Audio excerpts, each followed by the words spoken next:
Hello violin players, welcome to Param Strings.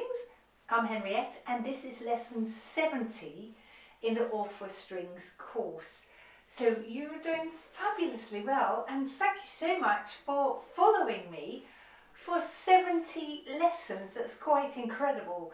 Now we're still continuing to make progress and this lesson is all about placing the second finger on the G string and then placing it in a different position on the D string. We're practicing the high-low exercise number 149 on page 40 in your book. And what do I mean by the high second finger on G and the low second finger on the D string? When we look at our notes in this exercise, we're going to play a B on the G string, and a B on the G string, you can practice this with me perhaps, goes like that. And I play it with a space between fingers 1 and 2 on the G string. However, when my second finger appears on the D string, it is an F.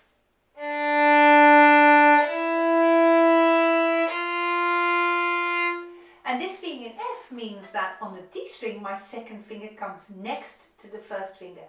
So this is what we're going to be thinking about today. A wide second finger on the G string and a close second finger on the D string. Let's go straight in and play this exercise. We're going to go slowly as always, but try to play along with me and listen very carefully to the tuning if you can. 1, 2, 3, 4.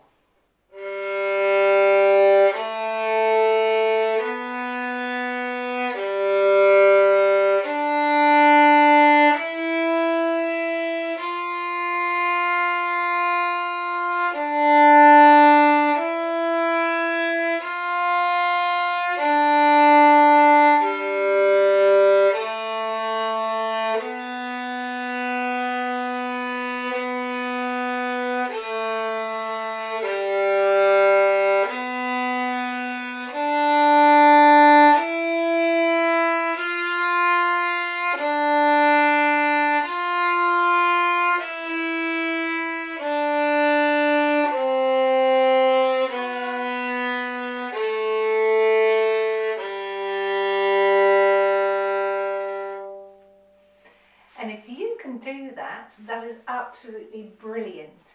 So placing your fingers in different ways on the different strings is really the way forward, and you've just started doing that. Congratulations. Now if you find this quite tricky, that is absolutely fine, because that is what it is. And what I suggest you do, just before you play the second finger, build in a little pause in your playing so that it allows you time to think about what is going to happen. So you might go, wait, think, oh yes, on the G string it was wide, and then play.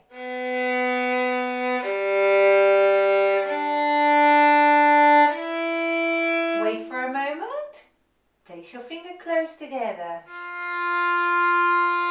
And that way you hit your fingers right the first time you play it, because every time you make a mistake and you carry on playing, you get better at playing that mistake, you see. So we want to just build in pauses so that we avoid making mistakes right here.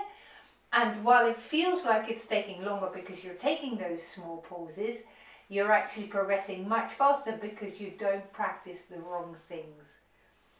Stay on this exercise for a couple of days before you move on to the next one, and be careful that you don't alter your first finger, because that is another sort of pitfall that sometimes happens, is while you start changing your second finger, the first fingers want to join in that fun and change as well, but the first fingers stay in place all the time in this exercise. Good luck with your practice, and I look forward to seeing you very soon. If you've enjoyed this video, please consider subscribing. What that does, it shows me that people are valuing the content that I create, so I can create a bit more of it. So you're supporting this channel. Thank you very much, and I look forward to seeing you in lesson 71. Goodbye.